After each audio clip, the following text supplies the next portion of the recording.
من الشيطان الرجيم بسم الله الرحمن الرحيم وآتوا النساء صدقاتهن نحلة فإن طبن لكم عن شيء منه نفسا فكلوه هنيئا مريئا اور تم لوگ بیویوں کو ان کے مہر خوش دلی سے دے دیا کرو۔ ہاں اگر وہ بیویاں خوش دلی سے چھوڑ دیں تم کو اس مہر میں کا کوئی جز کوئی حصہ تو تم اس کو کھاؤ مزیدار اور خوشگوار سمجھ کر۔ یہ سورہ نساء کی آیت ہے، آیت نمبر 4 ہے۔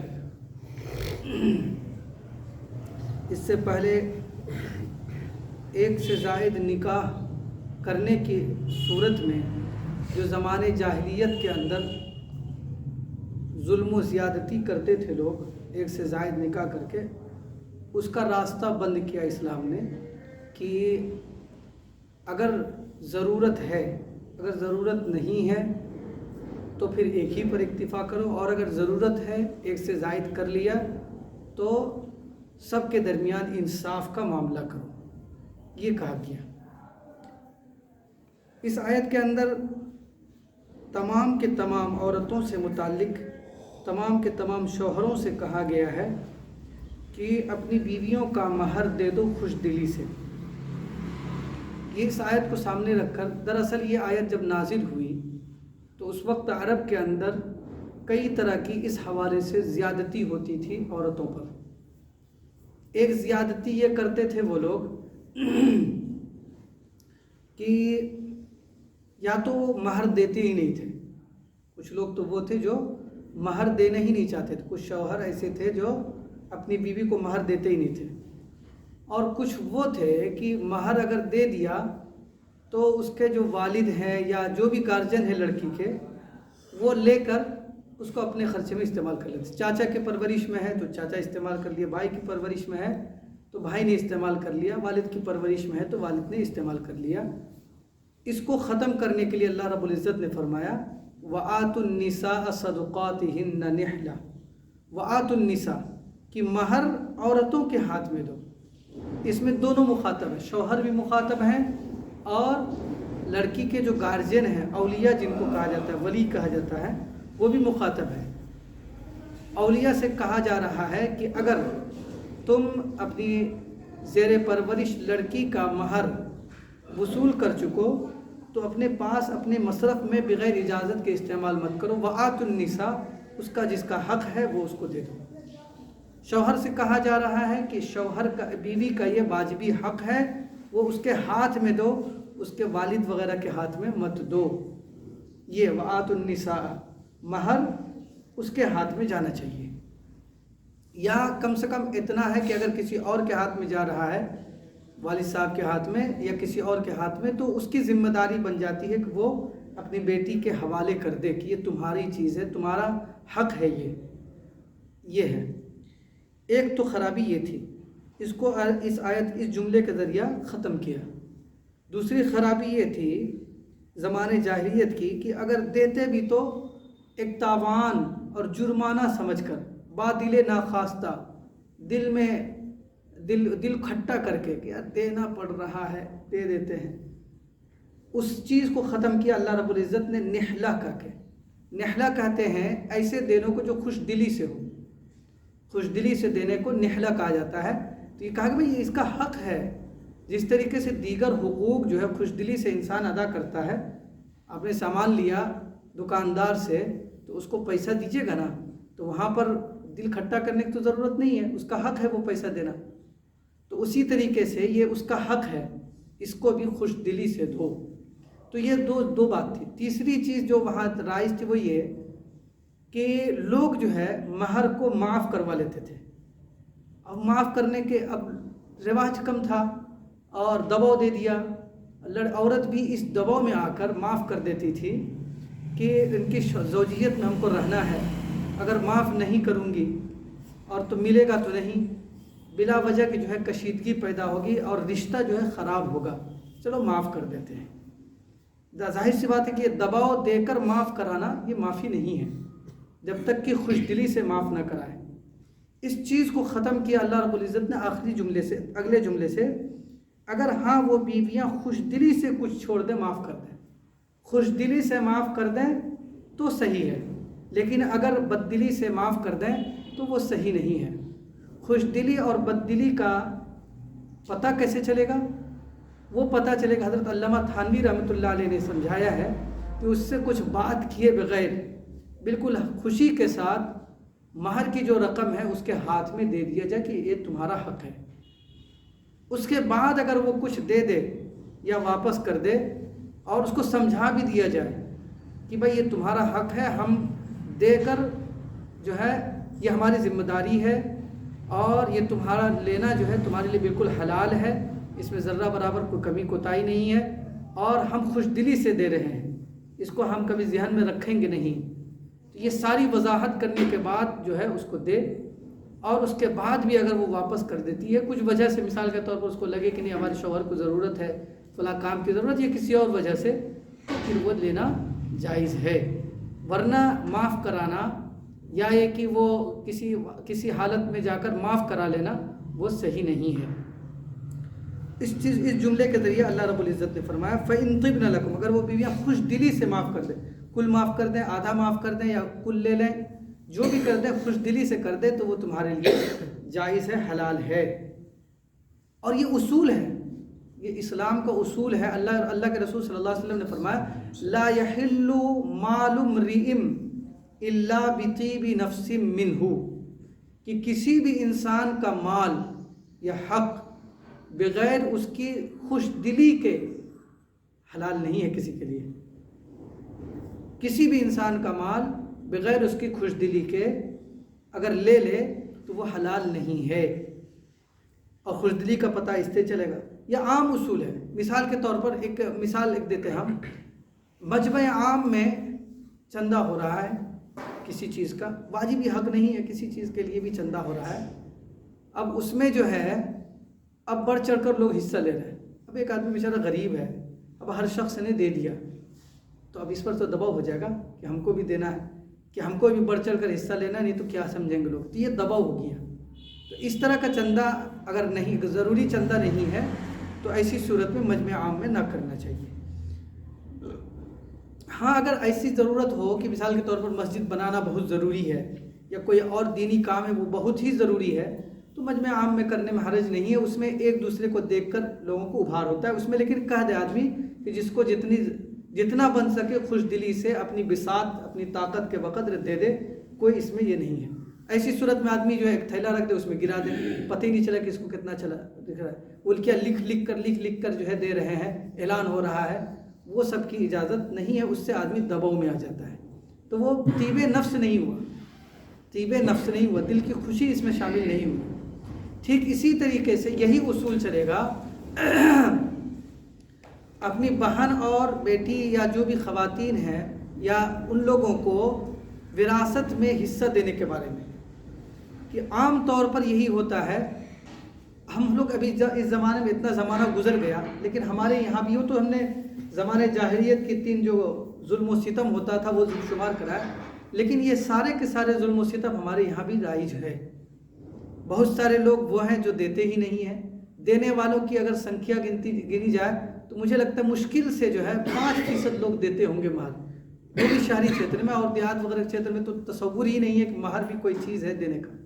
لوگ یہ سمجھتے ہیں کہ مہر کا مطلب یہ ہے کہ وہ اس وقت دے کہ جب جدائیگی ہوگی، یعنی علیحدہ ہونا ہے، تو لڑکیاں بھی ڈر جاتی ہیں، اگر دے دے کوئی، اگر پتہ نہیں ہے تو ڈر جاتی، لگتا ہے کہ ان کو چھوڑنے کا ارادہ ہے، تو وہ اتنا غلط رواج پڑ گیا ہے کہ دینے کا تصور ہی نہیں ہے۔ تو بعض جگہوں میں تو سمجھ لیے کہ 1% سے 1% سے بھی کم جو ہے لوگ مہر دیتے ہیں۔ اب اس میں بھی جو دینے کا رواج ہے دے دیا، چلیے مطلب صحیح طریقے سے۔ بعض صورتوں میں جو ہے ہم لوگ معاف بھی کراتے ہیں، ہمارے یہاں مطلب چلتا جو ہے بعض جگہوں پر معاف بھی کرا دیتے ہیں، تو معافی کی بھی وہی شکل اختیار کرتے ہیں کہ بھائی معاف کر دو۔ اب وہ بھی بیچاری کیا کرے، بھائی ہم کو ان کے ساتھ زندگی گزارنا ہے، اگر معاف نہیں کریں گے تو مہر ملے گا نہیں، بلا وجہ جو ہے رشتہ خراب ہو جائے گا، وہ معاف کر دیتی ہے۔ اور حد تو تب ہو جاتی ہے جبکہ مرحوم شوہر کے چارپائی پکڑ پر جب وہ مر جاتا ہے ایک انسان، شوہر مر جاتا ہے، مرنے کے بعد روح قبض ہونے کے بعد جو ہے وہ چارپائی پکڑ کر لوگ دوسری خواتین کہتی کہ اس کا مہر معاف کر دو. تو بہت گھٹیا صورت ہے نا. زندگی میں نہیں دیا اور جو ہے مرنے کے بعد کہنے کہ معاف کر دو، تو معافی کون سی ہوگی ہے؟ آپ ہی سمجھ سکتے ہیں. اللہ کے رسول صلی اللہ علیہ وسلم نے فرمایا بغیر طیب نفس کے جو کچھ بھی ہے اگر کوئی لے لے مال یا حق دبا لے تو وہ حلال نہیں ہوگا اس کے لیے. اسی طریقے سے وراثت میں بھی یہی سلسلہ ہے. اب ہمارے یہاں بھی اتنا ایسا رواج ہو گیا ہے لڑکیوں کو وراثت میں حصہ دینے کا، حصہ نہ دینے کا ایسا غلط رواج پڑ گیا ہے کہ اگر بھائی ہے مرنے کے بعد جو ہے بھائی صاحب یعنی کہ والد صاحب کے مال پر بیٹا جو ہے قبضہ کر لیتا ہے، بیٹیوں کو دیتا نہیں. کوئی دیندار کہلاتا ہے تو وہ زیادہ سے زیادہ یہ کرنے لگتا ہے کہ بہن سے معافی مانگتا ہے کہ معاف کر دو ہم کو. وہ بہن بھی سوچتی معاف نہیں کریں گے تو دینے والا تو ہے نہیں، وہ بھی بیچاری جو ہے معاف کر دیتی شرما شرمی میں. تو یہ صحیح نہیں ہے. سمجھ رہے؟ بہن یہاں پر بھی وہی اصول ہے، رضامندی سے اگر معاف کر دیتی تو ٹھیک. مثال کے طور ایسا ہوتا ہے کہ بھائی کی حالت کمزور ہے اور بہن کا جو سسرالی حالت جو ہے شوہر کی حالت بہت اچھی ہے، اب وہ رضامندی سے وہ چھوڑ دیتے کہ بھائی چلو لے رہے ہیں اپنا خوش راضی خوشی، تو وہ اجازت ہے، اس میں کوئی شکل یہ نہیں ہے. لیکن یہ ہے کہ ضرورت مند ہے، سب کو ضرورت ہے، اس کو بھی ضرورت، اس کو بھی ضرورت ہے، اور یہ معاف کرانے کے در پہ ہے، معاف کرا رہا ہے، اس سے کہلوا رہا ہے کہ معاف کر دے معاف کر دے. ایک طرح سماج کا بھی دباؤ ہوتا ہے کہ مانگیں گے تو لوگ کیا کہیں گے. ایک طرح سے یہ بھی غلط رواج چل پڑا ہے کہ حصہ لے لیا تو اس کا مطلب بھائی سے رشتہ ختم ہو گیا. یہ سب رواج ہے، یہ چل پڑا ہے، یہ سمجھ رہے ہیں؟ تو یہ سب غلط ہے. اس کا حق ہے، بلکہ جتنے بھی ذرائع آمدنی بالکل خالص حلال ہے ان میں بہت ہی حلال آمدنی کا ذریعہ جو ہے وہ وراثت ہے. بالکل خالص حلال ہے. وہ جس طریقے سے ہم محنت سے کماتے ہیں نا، رکشہ چلا کے کوئی کماتا ہے کتنا خالص حلال ہوا، اسی طریقے کا حلال وہ بھی ہے جو وراثت میں مال آتا ہے انسان کا. تو جس طریقے سے ہم اس کو نہیں چھوڑتے تھے، ہم اس کو کیوں چھوڑیں؟ نہیں، اگر ضرورت ہے کہیں پر، بھائی کو ضرورت ہے یا کہیں اور ضرورت ہے، خوش دلی سے معاف کر رہے ہیں، وہ پتہ چل جاتا خوش دلی ہے کہ کیا ہے، بد دلی ہے. لیکن اس کا طریقہ وہی ہے کہ آدمی معاف کرانے کے بجائے اس کو ڈائریکٹ بلا کر کے بھائی یہ آپ کا حصہ اتنا بنتا ہے آپ لے لیجئے. ان کو ضرورت ہوگی، ان کو لگے گا کہ پورا لے لیں، کچھ معاف کر دیں، تو ان کی مرضی ہے وہ. تو لا يحل مال امرئ مسلم الا بطیب نفس منه، یہ بہت ہی زبردست اصول ہے یہ اسلام کا. ہم حضرت علامہ تھانوی رحمۃ اللہ علیہ نے اس جگہ پر ایک مسئلہ بھی لکھا ہے کہ بہت سارے لوگ چندہ کے لیے آتے تو لپٹ جاتے ہیں، وہ بھی صحیح نہیں ہے. اب ایک معزز شریف آدمی ہے، اب وہ 25-50 دیا، ایک آپ درخواست کر سکتے ہیں آپ ان سے کہ لگ رہا ہے کہ بھائی ان کی مالی حالت اچھی ہے، تو آپ ایک مرتبہ 10,000 درخواست کر سکتے ہیں کہ تھوڑا سا بڑھا دیجئے بس. لیکن یہ کیا کہ آپ جو ہے بہت سی جگہ ہوتا ہے تھوڑی سی بے تکلفی ہوتی ہے تو خود سے جو ہے 1,500 بڑھا کر لکھ دیا اور پھر اس کے بعد دینا پڑتا ہے. تو یہ لا یحل مال امرئ مسلم کے تحت یہ حلال نہیں ہوگا. بلکہ علامہ تھانوی کا رحمۃ اللہ علیہ کا تو اصول اس سلسلے میں بالکل الگ ہے، وہ الگ مسئلہ ہے. لیکن یہ ہے کہ یہ بالکل اصولی بات ہے کہ جو خوش دلی سے دے دے بس وہی حلال اور جائز ہے. تو یہ لا یحل مال امرئ مسلم الا بطیب نفس بہت ہی شریعت کا اصول ہے یہ. ذالک ادنی فکلوہ ہنیئا مریئا ولا تؤتوا السفهاء اموالکم التي جعل الله لكم قیاما وارزقوهم فيها وقولوا لهم قولا معروفا. یہاں پر ایک اصول بیان کیا جا رہا ہے، وہ اصول ہر ایک کے لیے. ویسے پیچھے سے بات چل رہی ہے یتیموں کے بارے میں، لیکن بیچ بیچ میں اللہ رب العزت جو اصول بیان کرتے ہیں وہ سب کے لیے. جیسے نساء عورتوں کے بارے میں ہے، لیکن وہ اگر یتیم ہے، یتیم کوئی شخص ہے اس کی پرورش میں یتیم ہے تو اس سے بھی کہا جا رہا وآتوا النساء صدقاتہن نحلا، کہ وہ جو خاتون تمہاری پرورش میں تھی اور وہ یتیم تھی، یعنی اس کے والد صاحب نہیں تھی، تمہاری پرورش میں تھی، تم چاچا ہو اس کے، اگر اس کا شوہر اس کو مہر دیتا ہے تو تم اسی کو واپس کر دو. اس کی بیوی جو ہے یعنی کہ تمہاری یتیم لڑکی جو ہے اس کو واپس کر دو. وآتوا النساء تو وہ سب کے لیے ہے. اسی طرح اگلی آیت کا تعلق بھی ہر ایک سے ہے. اللہ تعالیٰ فرماتے ہیں اور تم کم عقلوں کو اپنے وہ مال مت دو جن کو اللہ تعالیٰ نے تمہارے لیے زندگی کا سرمایہ بنایا ہے، اور تم یتیموں کو آزما لیا کرو بنا، اور ان مالوں میں سے ان کو کھلاتے رہو، پہناتے رہو، اور ان سے معقول بات کہتے رہو. کم عقل کچھ لوگ ہوتے ہیں. کم عقل سے مراد یہ ہے کہ ان کو اتنا تجربہ نہیں ہوتا، اتنی سمجھ نہیں ہوتی کہ ہم اپنے مال کو کہاں خرچ کریں، ہم کو کیا خریدنا چاہیے اور کون سا سامان کتنے میں خریدنا چاہیے. تو ایسے لوگوں کو مطلب یہاں پر وہی مراد ہے یہاں. تو ایسا اگر کوئی لڑکا ہے اور اس کے والد صاحب نہیں ہے، اس کے والد صاحب ہے تو کوئی بات ہی نہیں، اس کا تو مال ہی نہیں ہوگا، پھر جو مال ہے اس کے والد صاحب کا ہے. اب اس کا مال جو ہے اس کا گارجین ہے، کوئی بھی چچا ہے، بھائی ہے، اس کے پاس موجود ہے.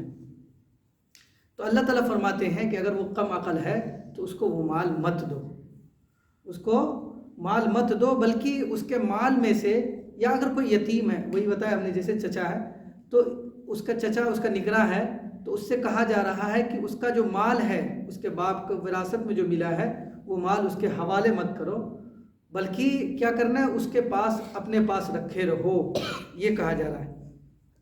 وَلَا تُؤْتُوا السُّفَهَاءَ أَمْوَالَكُمْ. بیچ میں ایک اور بات کہی گئی ہے، پھر آگے کہا کہ وَارْزُقُوهُم مِّنْهُ، اور اسی کے مال سے اس کو کھلاتے رہو.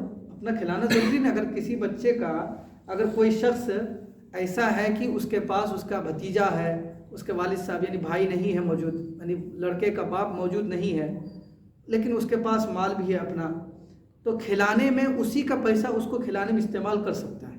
اس میں اجازت ہے، اس میں ذرہ برابر کوئی قباحت نہیں ہے. وَارْزُقُوهُم، اور اس کو کھلاتے رہو، یعنی اسی کے مال سے اس کو کھلاتے رہو، لیکن مال کا کنٹرول اپنے پاس رکھے رہو. ایسا نہیں کہ وہ جب چاہے تب چاہے جتنا استعمال کرو. وَقُولُوا لَهُمْ قَوْلًا مَّعْرُوفًا، اور ان سے معقول بات کہتے رہو، ان کو سمجھاتے رہو، اگر مانگے تب بھی مت دو.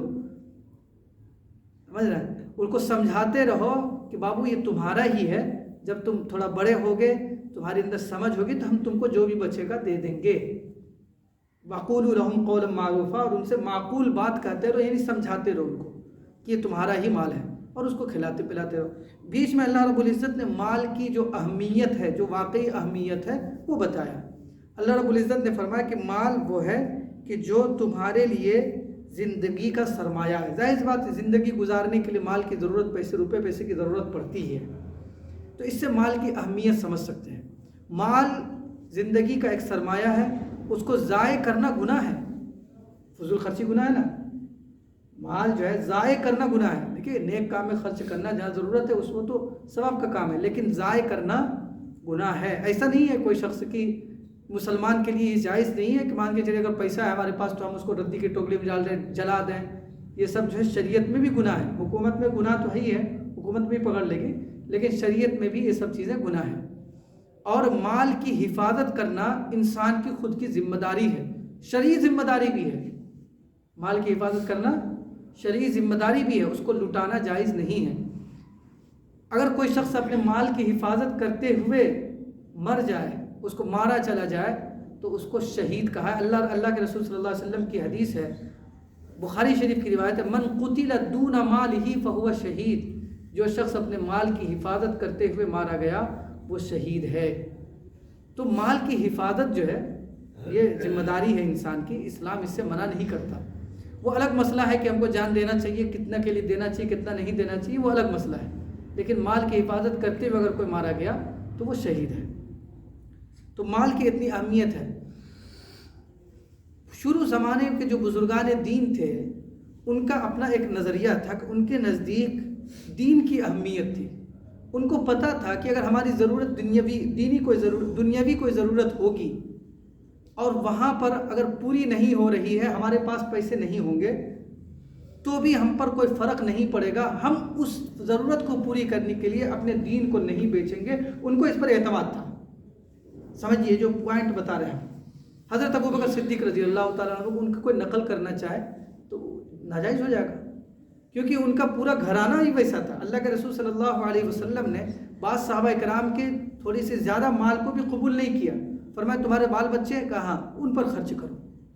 حضرت صدیق اکبر رضی اللہ تعالیٰ جتنا دے رہے تھے سب قبول کر لیتے تھے. ایک غزوے میں سارا کا سارا مال لا، سارا قبول کر لیا، کیونکہ جانتے تھے کہ ان کے یہاں بچے کیسے ہیں، ان کی بیوی کیسی ہے، خود ان کا جذبہ کیسا ہے کہ ہم لے لیں گے تو ان کے گھر کے ہر فرد کو خوشی ہوگی.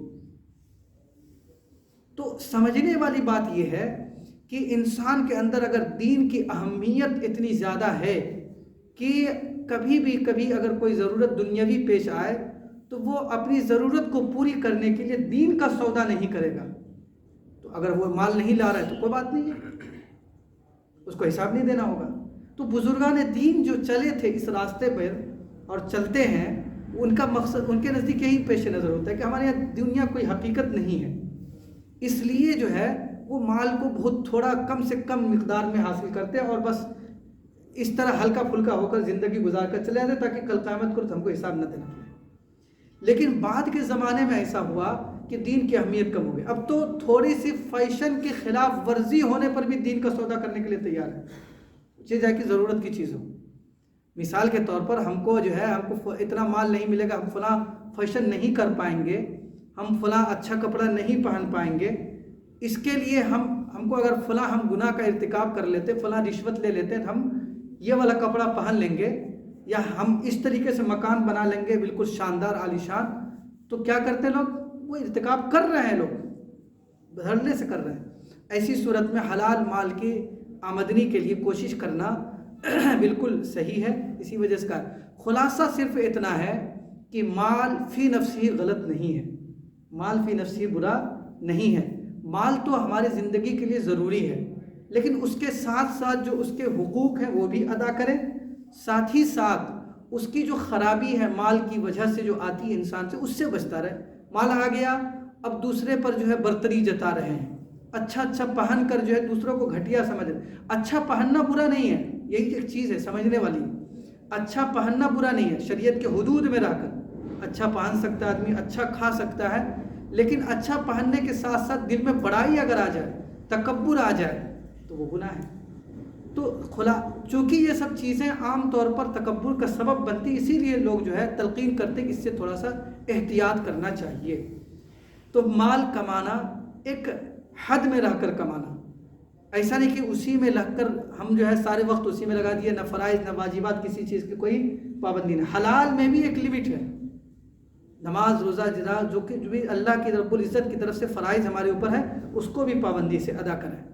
پھر آنے کے بعد اس کے خرچ کہاں کہاں ہوگا، اس کی بھی ذمہ داری جو ہے اسی کے اوپر ہے، صحیح خرچ کیسے ہوگا، اس کے ساتھ ساتھ اپنے اندر کی جو کیفیت ہے اس پر بھی کنٹرول رکھنا۔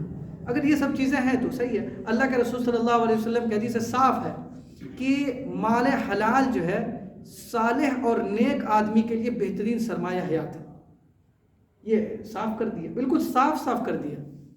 ایک صحابی، وہ میں نے مرتبہ بیان بھی کیا تھا، ایک صحابی جو ہے بیچارے ینگ نوجوان مال و دولت کے لیے بوجھ ڈھو رہے ہوں گے، کچھ محنت مزدوری کر رہے تھے دنیا مطلب مال کمانے کے لیے۔ اللہ کے رسول صلی اللہ علیہ وسلم کی خدمت میں چند صحابہ کرام بیٹھے تو انہوں نے عرض کیا، ایسے آپس میں بولنے لگے، کیا ہی اچھا ہوتا کہ اس نوجوان کی یہ محنت جو ہے دین کی خاطر ہوتی۔ اللہ کے رسول صلی اللہ علیہ وسلم نے فوراً ٹوکا کہ ایسا مت کہو، اگر اس شخص کا مقصد یہ ہے کہ ہم لوگوں کے سامنے دست سوال دراز کرنے سے بچیں، اگر اس شخص کا مقصد یہ ہے کہ اپنے بال بچے کی پرورش کر سکیں، صرف اتنا مقصد ہے، تو یہ جو ہے نیک کام کر رہی ہے۔ اور اگر اس کا مقصد یہ ہے کہ ہم زیادہ سے زیادہ پیسہ کما کر لوگوں پر جو اپنی برتری ثابت کریں گے تو پھر غلط راستے پر ہے۔ تو بالکل واضح کر دیا اللہ کے رسول صلی اللہ علیہ وسلم نے۔ اس لیے فی نفسی وہ بھی برا نہیں ہے، فی نفسی ہاں اس کو اہمیت اتنا دینا کہ دین سے آگے بڑھا جائے، یہ غلط ہے۔ سمجھنے والی چیز یہی ہے، فی نفسی غلط نہیں ہے۔ تو خلاصہ یہی ہے کہ کچھ چیزیں ایسی ہوتی ہیں جو جس کا ایک جائز استعمال بھی ہے اور اس کا غلط استعمال بھی ہے۔ تو شریعت جو ہے اس سلسلے میں شریعت کا حکم یہی ہوتا ہے عام طور پر کہ اس کا استعمال کیجیے اور جائز استعمال کیجیے، اس پر بین نہیں کرتا۔ موبائل ہے، غلط استعمال بھی ہوتا ہے، صحیح استعمال بھی ہوتا ہے، تو شریعت یہ نہیں کہ موبائل ہی مت لیجیے یا موبائل لینا حرام ہے۔ حالانکہ موبائل سے بڑے بڑے کام، گندے کام بھی ہوتے ہیں، لیکن موبائل سے اور بڑے بڑے اچھے کام بھی ہو رہے ہیں، دین کی تبلیغ اشاعت سارا کا سارا کام ہو رہا ہے، تو اس پر بین نہیں لگایا، بلکہ جو یوزر ہے، استعمال کرنے والے ہیں، ان کو تاکید کی گئی کہ بھائی اس کا استعمال اللہ کو حاضر ناظر جان کر صحیح استعمال کیجیے۔ ٹھیک اسی طریقے سے مال کا ہے، تو جن چیزوں کا استعمال غلط بھی ہے صحیح بھی ہے، تو شریعت اس سلسلے میں یہی کہتی ہے کہ بابو اس کو جو ہے صحیح استعمال کرو، اللہ کی ایک نعمت سمجھ کر اس کو صحیح استعمال کرو۔ بہرحال اللہ رب العزت نے اس کو فرمایا فَكُلُوهُ قِيَامًا لِلنَّاسِ، کہ انسانی زندگی کے لیے سرمایہ ہے مال، اس کے بغیر عام طور پر ضرورت جو ہماری ظاہری دنیاوی ضرورت ہے وہ پوری نہیں ہو سکتی۔ اگلی آیت میں جس کا خلاصہ یہی ہے، ہم ترجمہ کر دیں گے، اس کا بھی یتیم سے ہی متعلق ہے، پھر اس کے بعد وراثت سے متعلق اس کے بعد انشاءاللہ اگلے ہفتے سے بیان ہوگا، بہت ہی اہم ہوگا وہ، اس لیے اس میں ضرور شرکت کریں گے کہ وراثت سے متعلق کس کو کتنا حصہ ملے گا اور اسلام کے کیا اصول ہے سلسلے۔ یتیم سے متعلق اگلا حکم ہے وَابْتَلُوا الْيَتَامَى حَتَّى إِذَا بَلَغُوا النِّكَاحَ۔ اس میں ایک بات تو یہ کہی گئی ہے کہ یتیموں کو آزماؤ نکاح یعنی کہ بالغ ہونے سے پہلے۔ کیا مطلب ہے؟ یعنی یتیم کے جو اولیاء ہیں، ان کے جو ذمہ دار ہیں، چچا ہیں یا بڑے بھائی ہیں، جو بھی ہے، ان سے کہا جا رہا ہے کہ بالغ ہونے سے پہلے ان کو آزماؤ، ان کی تربیت کرو۔ آزمانے کی صورت یہ ہے، یعنی اس صورت میں جبکہ اس کے پاس مال بھی ہے، اس کا مال کو یتیم کا اس کا ولی جو ہے اور جو گارجین ہے اس نے قبضہ کر رکھا ہے، ان سے ہی کہا جا رہا ہے، اللہ رب العزت کہتے ہیں کہ اس کو ٹرینڈ کر دو۔ آزمانا مطلب ٹرینڈ کر دو۔ ٹرینڈ کرنے کی کیا صورت ہے؟ مال دینے سے پہلے اس کو تربیت کرو۔ ٹرینڈ کرنے کی صورت یہ ہے کہ اس کو کبھی پیسے دے دیا کہ بابو دکان سے فلاں سامان خرید کر لاؤ، کبھی کچھ اور سامان اگر اس کے پاس ہے تو اس کو دے دیا کہ میں فلاں سامان مارکیٹ میں بیچ کر آؤں، فلاں کام کر کے آؤ۔ یہ ہے ٹرین کرنے کی، یہی آزمانے کی صورت۔ پھر اس میں غور کرے کہ اس کو بھاؤ مول کرنے آتا ہے یا نہیں، تو اس سے جو ہے وہ دھیرے دھیرے رفتہ اس کو سمجھ آ جائے گا کہ مال کو کہاں خرچ کرنا، کہاں نہیں خرچ کرنا۔ یہ آزمانے کے بعد، اس کے بعد جو ہے اگر سمجھ میں آ جاتا ہے کہ ہاں اب یہ جو ہے لائق ہو گیا، اس لائق کہ بھائی اس کو دیا جا سکتا اور بالغ بھی ہو گیا، تو وہ پھر مال اس کے حوالے کر دو، اب وہ اچھے سے استعمال کرے۔ اس میں یہی کہا جا رہا ہے۔ ایک چیز تو یہ ہے۔ دوسری بات یہ سمجھیے کہ انسان کی جو ہوشیاری کہہ سکتے ہیں یا کہہ سکتے ہیں کہ اس کے چالاک ہونے کی 3 حد ہے، 3 اسٹیج ہے، یعنی 3 حالت کا بیان ہے۔ ایک حالت ہے بالغ ہونے سے پہلے، دوسری حالت ہے بالغ ہونے کے بعد، اور ایک حالت ہے کہ بالغ ہونے کے بعد بھی انسان کے اندر وہ عقل و شعور نہیں آئے۔ ہوتا ہے، بہت سی مرتبہ ہوتا ہے انسان کے اندر، بالغ ہو گیا لیکن اس کو اتنی سمجھ نہیں ہے کیا کرنا ہے، کیسے معاملہ کرنا ہے، کیسے کرنا ہے۔ تو اصل چیز جو ہے وہ ہے رشد، یعنی اس کو معاملہ کو سمجھنے کی صلاحیت۔ اگر بالغ ہونے کے بعد بھی اگر کسی کے اندر یہ صلاحیت نہیں ہوئی ہے کہ وہ معاملہ کو صحیح انداز پر انجام دے سکے، نفع نقصان والا معاملہ کیسے انجام دیں گے، تو ان کے لیے بھی یہی حکم ہے کہ وہ مال اس وقت تک حوالے نہ کرے جب تک کہ وہ اس کے اندر یہ سمجھ پیدا نہ ہو جائے کیسے انداز، کس طریقے پر معاملہ کریں گے۔ یہ تو یتیم کے بارے میں۔ یہیں پر جو ہے حضرت ابن عباس رضی اللہ تعالیٰ عنہما کا بھی اور بعض مفسرین نے بھی اس چیز کو لکھا ہے کہ یہاں پر ہر ایک والد کو ہدایت گویا کی ہو گئی کہ اگر اس کی اولاد اس لائق ہے، اس لائق نہیں ہوئی ہے کہ وہ معاملہ کو اچھے سے سنبھال سکے، تو اس کے ہاتھ کے اندر اپنے گھر کا سارا کنٹرول دے دینا یا ساری رقم اس کو دے دینا اور خود کنارے ہو جانا، یہ بھی اس آیت کے اندر منع کیا گیا ہے۔ ہاں اگر اولاد اس لائق ہو گئی ہے کہ وہ اچھے سے سارا معاملہ سنبھال سکتی پھر اس کو دے دیجیے، تو اولاد کو سارا کچھ دے دینا جبکہ وہ مطلب اتنی سمجھ نہیں ہے، کم عقل ہے، اتنی سوجھ بوجھ نہیں ہے، اس آیت میں اس سے بھی منع کیا گیا۔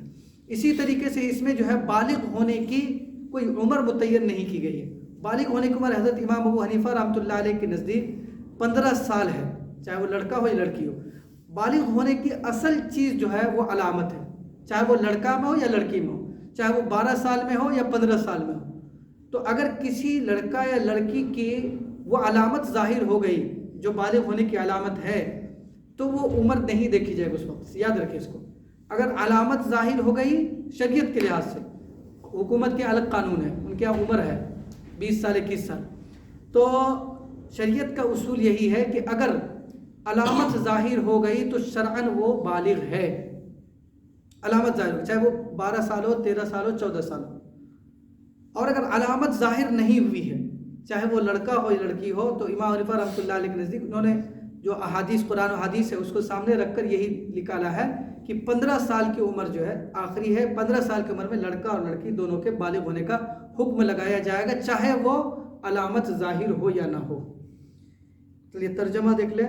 اور تم یتیموں کو آزما لیا کرو یہاں تک کہ جب وہ نکاح کو پہنچ جائے، یا بلوغ کی کوئی عمر نہیں ہے، نکاح کی صلاحیت ہو جائے، تو وہی ہے، یہاں پر عمر نہیں لکھا ہے۔ پھر اگر ان میں ایک گونا تمیز دیکھو، تمیز سے مراد وہی ہے، وہی صلاحیت، معاملہ کو صحیح دیکھ ریکھ کرنے کی صلاحیت، تو ان کے اموال ان کے حوالے کر دو، ان کا مال جو ہے ان کے حوالے کر دو، اور ان اموال کو ضرورت سے زائد اٹھا کر، اور اس خیال سے کہ یہ بالغ ہو جائیں گے تو جلدی جلدی اڑا کر مت کھا ڈالو۔ یہ اس میں بیچ میں ایک ہدایت دی گئی ہے کہ مثال کے طور پر ایک شخص چچا ہے، اب وہ اس کے بھائی کا بیٹا ہے، یعنی بھتیجا ہے، اس کی نگرانی میں، اس کے باپ نہیں ہے، تو اب اس کے پاس ڈھیر سارا مال ہے، اب وہ سمجھ رہا ہے کہ یار یہ تو بالغ ہو جائے گا، سارا مال تو اس کو دینا پڑے گا۔ اب اس نے کیا کیا، جلدی خودو کھا رہا ہے، اس کو بھی لا کے کھلا رہا ہے تاکہ بالغ ہونے سے پہلے اس کا مال سارا ختم ہو جائے، ورنہ یہ سارا مال لے لے گا اپنا، تو اس کی بھی اجازت نہیں ہے۔ وَلَا تَأْكُلُوهَا، اور زائد اٹھا کر، اور اس خیال سے کہ یہ بالغ ہو جائیں گے، اس خیال سے جلدی اڑا کر مت کھا ڈالو۔ اور جو شخص مستغنی ہو سو وہ تو اپنے کو بالکل بچائے۔ یہ یہاں پر ایک مسئلہ بیان کیا، یہ بہت اہم ہے کہ اگر کوئی شخص ہے، اس کے زیر نگرانی ایک یتیم بچہ ہے، اس کے پاس مال بھی ہے، اور یہ شخص جو نگراں ہے یعنی ولی ہے، ذمہ دار ہے، گارجن ہے، وہ گارجن وہ جو ہے اس کے مال کی حفاظت کے لیے تگ و دو بھی کرتا ہے۔ مثال کے طور پر کوئی دکان ہے اس کے لیے یہ وقت بھی دے رہا ہے، یا کچھ اور بھی ایسی چیز ہے جس کے لیے یہ حفاظت کرنے کے لیے، مثال کے طور پر باغ ہے، اس باغ کی کھیتی دیکھ ریکھ کرنے میں بھی اس کا وقت جاتا ہے، اور خود اس گارجن کی حالت ایسی ہے کہ وہ بہت زیادہ مالدار نہیں، پیسہ ویسا نہیں ہے اس کے پاس، تو اس کے لیے اتنی گنجائش ہے کہ بقدر ضرورت جتنی محنت وہ کر رہا ہے اتنی محنت اس سے جو ہے وصول کر لے۔ ایک باغ ہے، اس کے دیکھ ریکھ میں بیچارے کا سارا وقت چلا جاتا ہے، جبکہ اس کے پرورش میں جو یتیم بچہ اسی کا باغ ہے۔ تو اللہ رب العزت فرماتے ہیں کہ اگر وہ ضرورت مند ہے، اس کے گارجن جو بھی اس کا ولی بنا ہے، چچا ہو یا اور کوئی ہے رشتہ دار میں، تو اس کے لیے اتنی گنجائش ہے کہ بقدر ضرورت اس سے لے لے، اس میں اللہ کے یہاں پکڑ نہیں ہوگی۔ لیکن اگر وہ مستغنی ہے، یعنی اللہ رب العزت نے اس کو ڈھیر ساری آمدنی خود ہی دے رکھی ہے، تو اب اس کے لیے گنجائش نہیں ہے کہ وہ اس کے مال میں سے لے۔ اگر تھوڑی بہت محنت کر رہا ہے تو وہ ان کی ذمہ داری ہے، چچا ہے تو اس کی ذمہ داری ہے کہ بھائی تھوڑی بہت دیکھ لے، تھوڑا سا وقت، تھوڑی سی محنت اس کے مال میں دے، یہ ان کی ذمہ داری ہے، اسی کو مسئلہ کو ہے۔ یہیں پر ایک بات ہے کہ اگر کوئی وقف کا متولی ہے یہاں پر، یا مدرسے کا ذمہ دار، وہ سب وقف کی چیزیں ہیں، یا کوئی اور ادارہ جو عامت المسلمین کے لیے وقف ہے، اس کا کوئی متولی ہے اور ضرورت ہے کہ وہ سارا وقت اسی میں دے رہا ہے، وہ تو بقدر ضرورت اس میں سے لے سکتا ہے۔ یہ نہیں کہ سارا کا سارا بنا لیا اور سارا اپنے اس میں پیٹ میں گھسیڑ لیا، یا ایک شو کر لیا کہ ہم تو 2000 روپے مہینہ لے رہے ہیں، اور دوسرے تیسرے راستے سے جو ہے دکان، مثال کے طور پر وقف کی جائیداد پر سینکڑوں دکانیں ہیں، اور رجسٹر میں تو ان کے دکان کا نام پر لکھ دیا بھائی 500 روپیہ مہینہ جو ہے ان کا کرایہ آتا ہے، اور 1,000 خود جیب میں جو ہے ان آفیشیلی طور پر لے کر رکھ لیا ہے، تو یہ ناجائز حرام ہو جائے گا اس کے لیے۔ تو بقدر ضرورت لینے کی گنجائش ہے وقف کے متولی یا جو بھی ہے، اس میں بھی اگر وہ مالدار ہے، ضرورت نہیں ہے کھانے پینے کے لیے ان کو کسی اور چیز کی، تو اس صورت میں لینے کی اجازت نہیں ہے۔ یہیں پر اسی سے مسئلہ نکلا ہے۔ اور جو شخص مستغنی ہو، یعنی اللہ رب العزت نے دے رکھا ہے اس کو، سو وہ تو اپنے کو بالکل بچائے، یعنی کہ اس میں سے کچھ نہ لے، اور جو شخص حاجت مند ہو تو وہ مناسب مقدار سے کھا لے۔ پھر جب ان کے مال ان کے حوالے کرنے لگو تو ان پر گواہ بھی بنا لو، تاکہ کل چل کر جھگڑا ہو تو تم عدالت میں ثابت کر سکو کہ بھائی یہ 2 گواہ ہمارے پاس ہیں، ہم نے ان کا مال ان کے حوالے کر دیا تھا۔ چونکہ اس زمانے میں اسلامی حکومت میں جو مال و دولت ہے، وہ یتیم کے مال کی حفاظت یہ قاضی کی اور جج کی، اسلامی جج کی ذمہ داری تھی، تو وہ بھی مقرر کرتا تھا کہ فلاں شخص کی کفالت جو ہے تم کرو گے، تو ان کی ذمہ داری ہوتی تھی کہ ان کے مال کی حفاظت کر کے اس کو تک پہنچانا۔ تو عدالت میں کل ثابت کرنے کی ضرورت پڑے گی تو وہ 2 گواہ ان کی گواہی دیں گے۔ وَكَفَىٰ بِاللَّهِ حَسِيبًا، اور حساب لینے والے تو اللہ ہی کافی ہیں۔ اگر کوئی شخص گواہ بنا دیتا ہے لیکن گواہ بنانے کے ساتھ بھی غلط کر لیتا تو اللہ تعالیٰ صحیح حساب لے کر صحیح فیصلہ کریں گے۔ اللہ رب العزت ہم سب کو قرآن کے احکام پر چلنے کی توفیق عطا فرمائے۔ وآخر دعوانا الحمدللہ رب العالمین۔ سبحان اللہ